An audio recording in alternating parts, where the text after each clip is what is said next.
Bom dia, boa tarde, boa noite, dependendo da hora que você esteja vendo esse vídeo.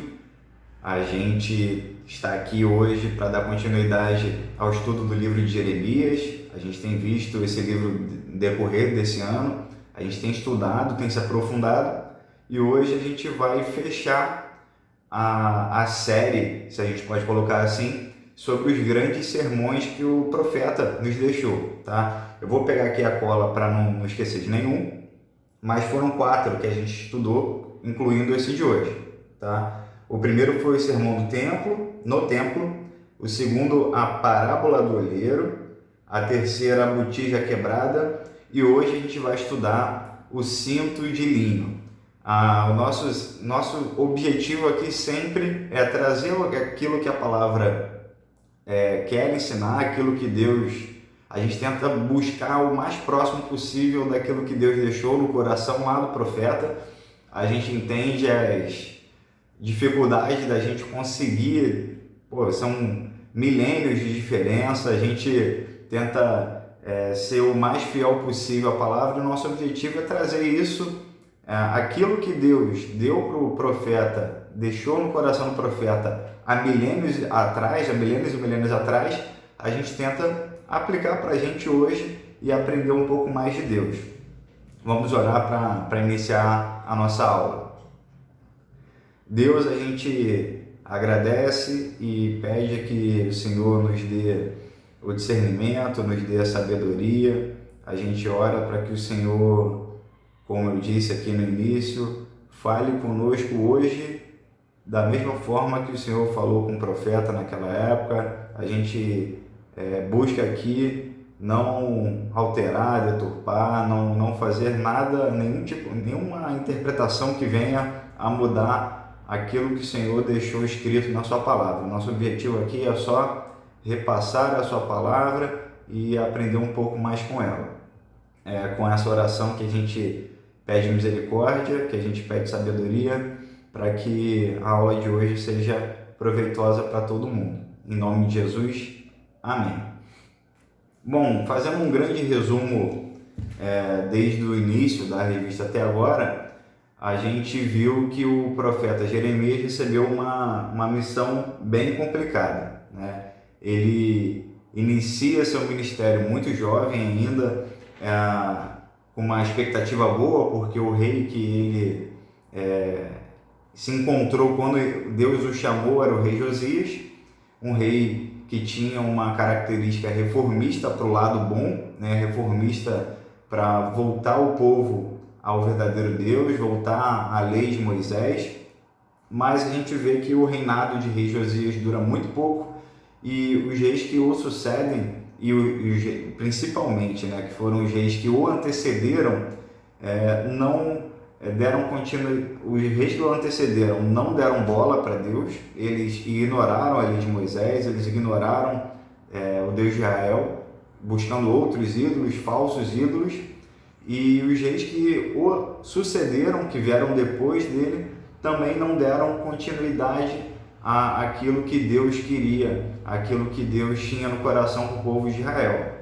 Então a gente vê que a missão de Jeremias era muito dura, e tão dura que, por mais que ele fosse um profeta, por mais que ele seguisse os mandamentos de Deus, por mais que ele fosse um instrumento de Deus para anunciar juízos e chamar o povo ao arrependimento, que esse é sempre o objetivo de Deus, a gente vê que Jeremias vive esses momentos de juízos. Ele não é o profeta que anuncia que daqui a 100 anos vai acontecer, e ele não participa, né, do sofrimento, mas nós já vimos e vamos continuar vendo que ele acaba se envolvendo também nos momentos de juízo. Deus não o poupa desse sofrimento. Deus dá forças, Deus o sustenta, mas Deus não o poupa de viver esse tipo de sofrimento, né, quando vem o juízo de Deus.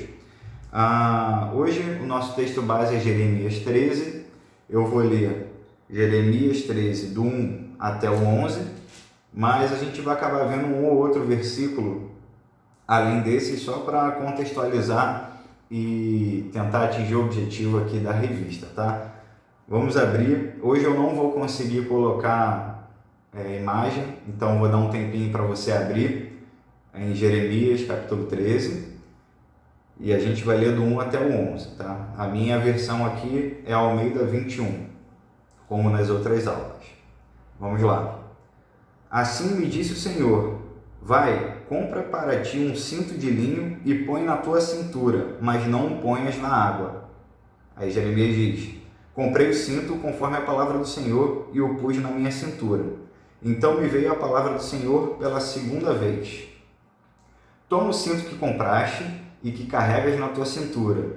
Levanta-te, vai ao Eufrates e esconde-o ali numa fenda de uma rocha. Então fui e o escondi junto ao Eufrates, conforme o Senhor havia me ordenado. E passados muitos dias, me disse o Senhor: levanta-te, vai ao Eufrates e pega o cinto que te ordenei que escondestes ali. Então fui ao Eufrates e peguei o cinto no lugar onde o havia escondido. O cinto havia apodrecido e não prestava para mais nada. Então veio a mim a palavra do Senhor: assim diz o Senhor: do mesmo modo farei apodrecer o orgulho de Judá e o grande orgulho de Jerusalém. Esse povo perverso que se recusa a ouvir minhas palavras, que caminha segundo a teimosia do seu coração e que segue outros deuses, a fim de servi-los e adorá-los, ficará como esse cinto, que não presta para nada. Pois, assim como o cinto se apega à cintura do homem, assim eu fiz com que toda a casa de Israel e toda a casa de Judá se apegasse a mim, diz o Senhor, para que fossem para mim um povo, nome, louvor e glória, mas, porém, não quiseram ouvir. Então, hoje a aula é sobre o sermão do cinto de linho e a gente vai ver como que a nossa história hoje acaba se confundindo um pouco com a do povo judeu, né? Principalmente quando a gente não quer ouvir as palavras de Deus. É importante começar, eu vou tentar seguir o raciocínio da revista, a forma que o pastor Marcelo construiu essa lição, porque eu concordo muito com a forma que foi escrita. Então, vocês devem perceber que geralmente eu não sigo exatamente, né, como está na revista. Eu sempre tento incluir alguma coisa, buscar alguma coisa diferente, mas hoje eu não vi muita coisa além do que o pastor já tinha colocado aqui na revista, porque eu concordo bastante. Parece até que fui eu que escrevi a revista, mas não foi. Bom, a primeira lição que a gente tem aqui é que Deus busca nos ensinar com situações do cotidiano. Nem sempre Deus usa de coisas sobrenaturais e que a gente não consegue entender ou que a gente nunca tinha visto na vida. Jeremias foi convidado a pegar um cinto de linho e com certeza era do dia a dia, né? Tal como a gente estudou na lição que a gente lembrou do sermão do olheiro. Quando Deus envia Jeremias para ir na casa do olheiro, lá na oficina do olheiro, e ver o olheiro fazendo vaso de barro, não tinha nada de novo nisso, né? A gente vê que Deus ensina com as coisas do cotidiano. E como lembrou aqui a revista, nem sempre as coisas do cotidiano são do nosso. O exemplo é essa pandemia, né? E por que eu digo que não do nosso? Pandemias existiram em toda a história da humanidade. Então, do ponto de vista humano, é um cotidiano, acaba acontecendo, né? Do ponto de vista macro, né? Olhando de fora em toda a história, como se a gente pudesse fazer isso, vendo uma visão do início, lá de Adão e Eva até hoje, a gente não consegue ter essa visão tão clara, mas se a gente for ver, as pandemias aconteceram, né? E por muitas vezes a humanidade sequer sabia o que estava acontecendo, mas é uma novidade para a gente. E como o pastor escreveu, a gente não tem como cravar ou não cravar, afirmar ou não afirmar, que se trata de um juízo de Deus, né? Que Deus, por meio dessa pandemia, veio castigar, trazer um juízo. Do meu ponto de vista, não há base bíblica, Não há ninguém com base bíblica no mundo para afirmar categoricamente que essa pandemia é um juízo ou que essa pandemia não é um juízo. Mas o fato é que essa pandemia nos mostra muita coisa, principalmente com relação à dependência de Deus. A gente consegue enxergar que as coisas mudam do nada, que a gente não tem controle nenhum. Nós estamos aí com quase 2 anos, quase 1 ano e meio, né, de pandemia aqui no Brasil, no mundo um pouquinho mais, e a gente percebe o quanto que ainda não se sabe de um vírus que não é um vírus novo, né? Ele é uma evolução de um vírus, né, que é o tal do SARS-CoV, né, Covid, alguma coisa assim. Eu não sou da área médica, né, mas ele não é um vírus que era totalmente desconhecido, tanto é que a gente, graças a Deus, conseguiu o desenvolvimento de vacinas em tempo recorde. Era porque não é um vírus totalmente novo, era um vírus que já se conhecia alguma coisa da estrutura dele, mas olha o quanto que ele fez de estrago, né? E o quanto que ainda não se sabe dele, né? Tem tantas coisas que já sabemos e tantas outras, várias coisas que não sabemos. Então, do meu ponto de vista, é fato que essa pandemia nos trouxe uma oportunidade de refletir, repensar atos, repensar a vida, parar para analisar um pouco o que realmente vale a pena, o que não vale. Quantas pessoas que ficaram meses e meses, algumas ainda, sem poder ver familiar, sem poder ter relacionamentos que a gente tem há tantos anos. Então, o fato é que a pandemia veio para, pelo menos, se é juízo de Deus ou se não é um juízo de Deus, não sei, não faço ideia, sinceramente. Mas que é uma oportunidade de repensar a vida, de se apegar realmente a Deus, relembrar que Ele é que tem o controle da história, né? Para a gente parece que o mundo virou de cabeça para baixo de um dia para o outro, mas para Deus para Ele está tudo certo. O controle está nas mãos dele, Ele sabe exatamente onde que esse mundo todo vai terminar. A gente que não faz ideia. Então, é um convite, do meu ponto de vista, de Deus, uma oportunidade que Deus está nos dando de viver um tempo muito difícil, mas um tempo que a gente vai repensar a vida e principalmente se arrepender e voltar para Ele. E interessante que com a gente aqui, se a gente tem essa pandemia para nos fazer repensar a vida e voltar os olhos para Deus e lembrar que a gente não tem controle de nada, tudo aquilo que tudo está planejado. Eu tinha algumas coisas planejadas na vida e a pandemia simplesmente veio, né, e foi falado, não, você não vai fazer isso, não tem como, é impossível você fazer isso. Então, a gente tem que lembrar que quem tem o controle real de tudo é Deus. A gente não tem controle de nada, a gente não sabe o que vai acontecer com a gente daqui a meia hora, a gente não tem ideia. As coisas mudam muito rápido na vida. Então, enquanto aqui, para a gente hoje, essa pandemia nos faz pensar dessa forma, no tempo de Jeremias, Deus usava Jeremias. Não estou chamando o nosso profeta de pandemia, mas ele trazia palavras que não eram tão agradáveis aos ouvidos do povo. A missão de Jeremias não era uma missão fácil. Talvez se eu e você tivéssemos lá na época vivendo com o profeta, as palavras dele não nos agradassem. Eu não sei se a gente ouviria o profeta assim como o povo não ouviu. Eu falo isso porque a gente às vezes tenta colocar o povo de Deus daquela época como se fosse algo muito distante, diferente de nós, e na verdade nós somos muito parecidos. E o fato é que Deus usava Jeremias, e o que é o ponto importante antes da gente entrar de fato, né, no sermão do cinto de linho, é que Deus, por mais que trouxesse através do profeta palavras duras, Deus não desistia do seu povo e não desistiu do seu povo. A gente vê isso ao longo da Bíblia. Deus,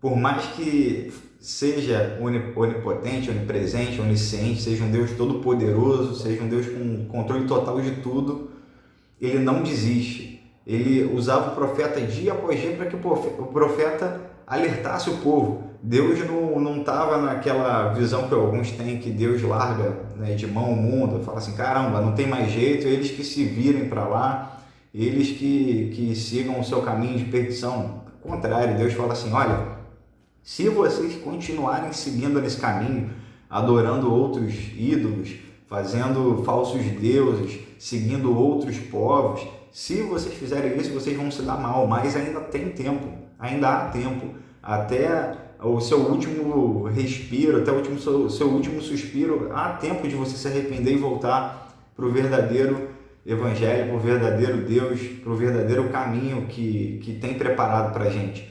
Então, Deus não desiste de nós, a gente vê isso, o ministério do Jeremias durou mais ou menos aí uns 40 e poucos anos, e durante 40 e poucos anos ele trazia palavras de juízo, mas de arrependimento. Ele não ficava só no juízo e dei meu recado e tchau para vocês. Não era assim. Deus, através de Jeremias, passava o recado que ele não desiste de nós. Agora a gente vai passar, vou até deixar aqui aberto para não perder nada, para a mensagem mesmo do cinto de linho, né? E é bem interessante que há uma lição muito profunda de fé aqui e logo no início. Se a gente abrir lá em Jeremias 13, a gente lê o seguinte, desde os primeiros versículos. Assim me disse o Senhor, vai, compra para ti um cinto de linho, põe na tua cintura, mas não o ponhas na água. E Jeremias fala, comprei o cinto conforme a palavra do Senhor e o pus na minha cintura. A gente não sabe exatamente o tempo entre uma cena, né? Vamos colocar assim, né? Que aqui a primeira cena é Deus fala para Jeremias comprar um cinto de linho, colocar na cintura e não molhar. Essa é a primeira cena. Aí a segunda cena é Jeremias vai, compra o cinto de linho e coloca na cintura. A terceira cena é, então me veio a palavra do Senhor pela segunda vez. A gente não sabe o tempo. Deus fala, toma o cinto que compraste e que carregas na tua cintura, levanta-te e vai ao Eufrates, esconde-o ali na fenda de uma rocha. Se a gente parar para pensar, já é uma coisa muito doida, né? Você está no seu quarto, você é um profeta que está trazendo juízos de Deus e chamadas ao arrependimento dia após dia para um povo que não está te ouvindo, um povo que busca alianças com povos que Deus falou para não fazer alianças, um povo que não ouve, que se não se arrepender virá um povo mais forte, vai dominar, vai te dominar. E o profeta está ali na sua casa, talvez meditando, talvez orando, talvez estudando a palavra, talvez, não sei, a gente não sabe o que ele está fazendo, e vem Deus e fala assim, ó, vai lá no mercado, compra um cinto de linho, coloca na cintura, mas não molha. E você fala, beleza, vou lá, comprei. E Deus vem, alguns dias, no mesmo dia, a gente não sabe, e fala assim, levanta, leva esse cinto para o rio Eufrates. Só que a gente tem que lembrar de uma coisa aqui. Primeiro, não havia carro, não havia trem, não tinha Uber, não tinha avião, não tinha um transporte para Jeremias ir até o Eufrates. E o que a gente precisa lembrar é que Jeremias estava em Jerusalém e o rio Eufrates fica lá para a Turquia, Irã, bem longe. Eu joguei no Google aqui para ver a distância, daria hoje, né? Naquela época, hoje são estradas pavimentadas, tem calçada, tem alguma tecnologia ali para ajudar, né? Mesmo que o cara queira ir andando. Então, se o cara for andando sem parar, sem descansar, sem dormir, direto, com rua pavimentada e com sinal, com calçada, leva 8 dias de Jerusalém para o rio Eufrates, hoje.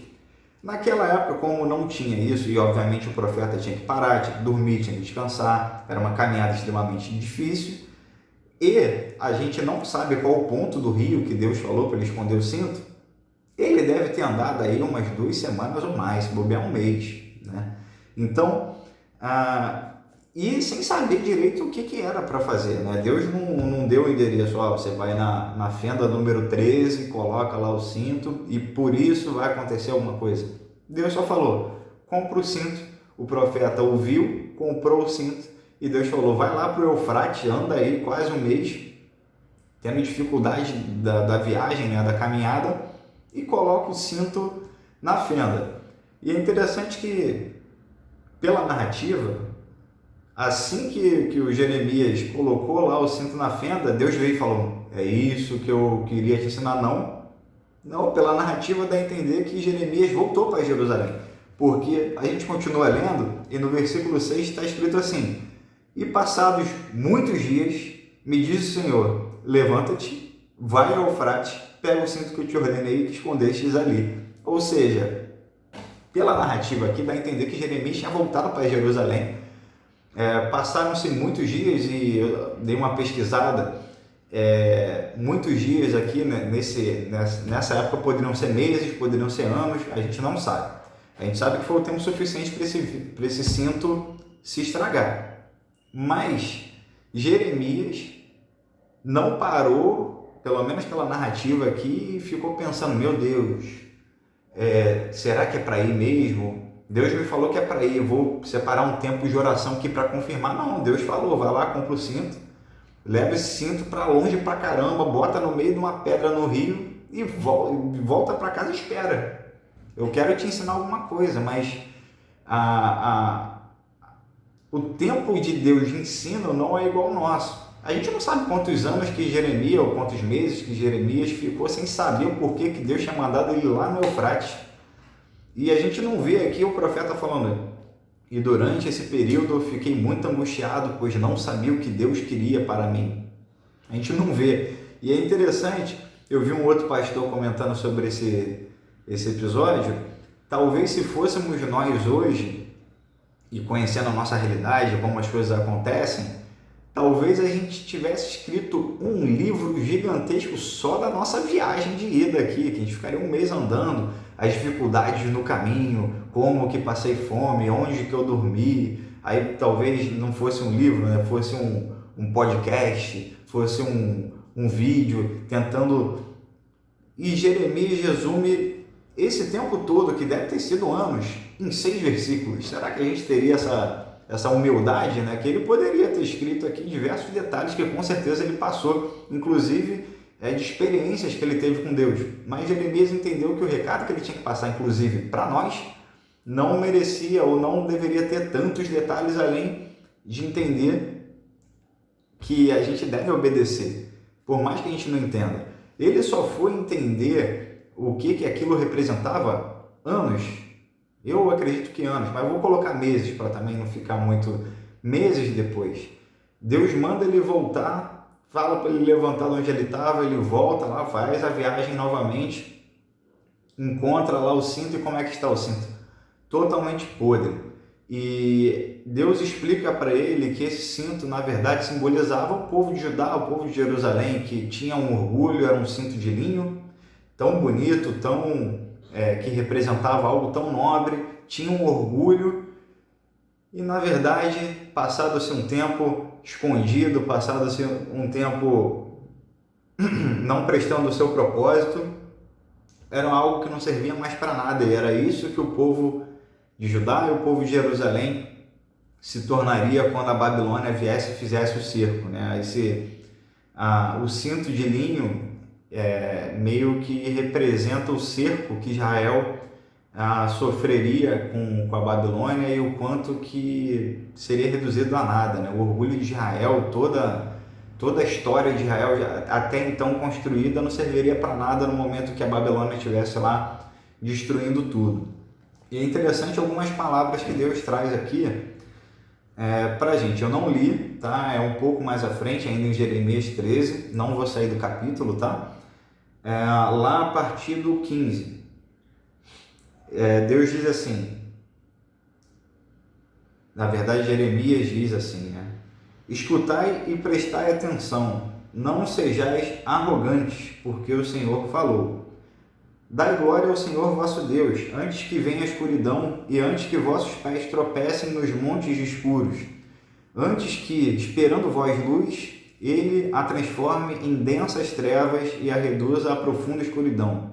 Mas, se não ouvirdes, chorarei secretamente por causa do vosso orgulho, e meus olhos chorarão amargamente e se desfarão em lágrimas, porque o rebanho do Senhor foi levado cativo. chamado arrependimento. Deus não só dá o esporro, né? Deus não só chama a atenção. Deus fala assim, pô, deixa de ser arrogante, como hoje a gente tem visto isso, né? Hoje, talvez pelo acesso fácil que a gente tem à informação, e principalmente algumas gerações mais novas, eles têm acesso, e nós temos também, acesso a muita informação de uma forma muito fácil. Eu costumo brincar que quando eu era criança, né, havia um trabalho na escola, o que eu tinha que fazer? Eu tinha que pesquisar na revista, no jornal, fazer recorte, montar o raciocínio, né? Como que chegou naquele final ali, como que as coisas aconteceram. A gente precisava entender como que se construía para chegar num resultado. E hoje, na realidade, em milésimos de segundo, a gente joga no Google e tem o resultado. Então, há muitos anos já estão sendo formadas gerações que a gente, e as gerações, eu me incluo também um pouco nela, a gente não tem muito por que se preocupar em como que aquilo chegou naquele resultado. A gente já tem o resultado. Então, eu vejo uma formação de muitas pessoas arrogantes no sentido de eu sei o que é isso, eu sei o que isso vai dar, eu sei onde que isso vai dar. A gente vê, eu não aconselho muito isso, né? Mas se você for, por exemplo, num vídeo de alguma pregação que chama arrependimento e que essa pregação é dura, muito dura, e for ver os comentários, vai ter muita gente, nossa, palavra forte, palavra de Deus, mas vai ter muita gente desdenhando, fazendo chacota, principalmente nesses eventos online, né? Então, a gente vê como que a arrogância já havia na época aqui, né, que Deus fala através de Jeremias para que as pessoas deixem de ser arrogantes e escutem a voz de Deus, né? E hoje a gente continua vendo isso muito por conta da informação. As pessoas vêm tentando tirar o prestígio, tirar a verdade da Bíblia, falando um monte de baboseira que a gente sabe que é mentira, mas por vezes essas pessoas ouviram esses argumentos contrários, ouviram grandes teses para tentar dizer que a Bíblia é uma grande história, montada por homens, que foi manipulada, enfim, eles vêm com algumas coisas tão bem elaboradas que podem confundir alguns de nós, mas que a gente sabe que para quem conhece de verdade essa palavra e sabe que a palavra é a palavra de Deus, isso não nos confunde, mas a gente vê a arrogância de pessoas que veem a palavra de Deus, ouvem sobre a palavra de Deus, mas falam, não, eu que sei a verdade. Então Deus chama essas pessoas a deixarem de ser arrogantes. E é interessante que o profeta aqui, por vezes na narrativa aqui de Jeremias, se confunde um pouco quando Deus está falando e quando ele está falando. Eu, na dúvida, acredito que seja Deus falando, porque essa palavra que foi inspirada por Deus, eu acredito que essa palavra é a palavra de Deus. Então, quando no 17, Deus diz assim, mas se não ouvirdes, chorarei secretamente por causa do vosso orgulho, e meus olhos chorarão amargamente e se desfarão em lágrimas, porque o rebanho do Senhor foi levado cativo. Deus não se agrada quando a gente não ouve. Deus não é um Deus que, pela narrativa bíblica, não é um Deus apático, um Deus que não tem sentimentos, um Deus que fala assim, é X, siga o X, se eu não seguir, eu não estou nem aí. Não é isso. A gente vê um Deus que se preocupa, que se entristece. A gente sabe que quando a gente peca, a gente entristece o Espírito Santo, a gente entristece a Deus. Então, Deus, como a gente ouve há muitos anos, Deus é um Deus pessoal. Deus não é um Deus de longe, é um Deus de perto. Deus é um Deus que, por ser justo, pela sua essência, pelo seu ser justo, ele não vai passar a mão na sua cabeça. Ele não vai passar a mão na nossa cabeça, ele não vai passar a mão na cabeça de quem não está seguindo, quem não está ouvindo. Quem não ouve a Deus, quem não obedece a Deus, quem vai contra Deus, não tem outro caminho. O caminho é triste. O caminho não tem como dar em algo bom. É impossível. Agora, ele não é um Deus que não traz alternativa. Ele não é um Deus que fala, é esse caminho aqui que você seguiu, então você vai nele até o final e acabou a sua vida. Não é. Deus nos dá alternativa. Deus nos deu o seu Filho. Deus deu o que Ele tinha de melhor para nos reconectar com Ele, né? Para refazer aquele caminho que a gente havia destruído lá em Adão e em Eva. O caminho que estava trilhado certinho, que a gente destruiu, que a gente se distanciou, que a gente pegou outro caminho, Deus colocou de volta a via alternativa, né? Que é a alternativa para a gente, mas é o único caminho real, o único caminho da verdade, que é Jesus. A gente sempre vê aqui na vida de Jeremias, na nossa vida, que nem sempre, e na grande maioria das vezes, eu acredito que talvez seja até a regra, tá?